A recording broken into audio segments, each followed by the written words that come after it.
আসসালামু আলাইকুম। আশা করি সবাই ভালো আছেন।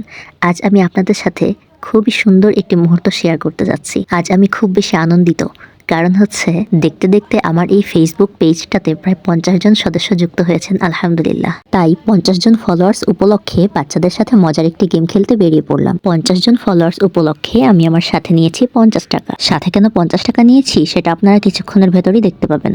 চলুন তাহলে আর কথা না বাড়িয়ে মূল ভিডিওতে যাওয়া যাক। যেহেতু বাচ্চাগুলোর সাথে আমি আরো কয়েকটা গেম খেলেছিলাম, তাই আমাকে দেখেই সাথে সাথে ওরা আমাকে চিনে ফেলেছে। ভিডিওটি শেষ পর্যন্ত দেখার অনুরোধ রইল। আশা করছি আপনাদের ভালো লাগবে। কে আগে আসবা? তাড়াতাড়ি আসো। আমি কালকে আচ্ছা ঠিক আছে। কেউ কিন্তু বইলা দিবা না, যে বইলা দিবা সে কিন্তু শেষ। বলো তো এটা কত টাকার নোট? আচ্ছা, 50 টাকার নোটকে ইংরেজিতে কি বলে? 50 বানান করতে পারবা? যদি বানান করতে পারো তাহলে 50 টাকা তোমার। ইংরেজিতে ইংরেজিতে এটা তো বাংলা, ইংরেজিতে বানান করতে হবে। দেখা যাক পারে কিনা। 10 সেকেন্ড সময় দেওয়া হবে। 9 আর টাকা বানান ইংরেজিতে।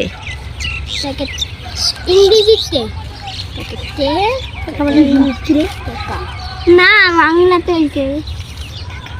ইংরেজিতে না না, তুমি বুঝো নাই। যেমন তুমি এটাকে হচ্ছে বাংলাতে বলে 50 টাকা, আর ইংরেজিতে কি বলে 50 টাকা। তাহলে তুমি তো 50 বানান করছো, এখন টাকা বানান করো ইংরেজিতে।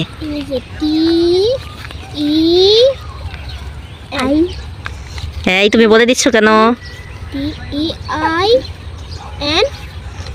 হয় নাই, তোমারটা হয় নাই। ঠিক আছে, আরেকজন আসো, তুমি আসো। তুমি বলো এটা কত টাকার নোট? 50। তাহলে 50 টাকাকে ইংরেজিতে কি বলে? 50। বলো তো দেখি ইংরেজিতে। এই কেউ বইলা দিবা না, বইলা দিলে কিন্তু শেষ। 50। আবার প্রথম থেকে। FIF 50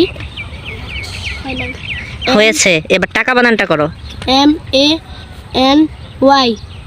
মানি। মানি বানান করতে হবে না, টাকাটাকে বললে। হ্যাঁ, TAK কে আরেকটু ইস, একটুর জন্য হলো না। আরেকজন আসো। হ্যাঁ বলো এটা কত টাকার নোট? 50 টাকার নোট। এটাকে ইংরেজিতে কি বলে? 50 টাকা। ঠিক আছে, এটাকে ইংরেজিতে বানান করো।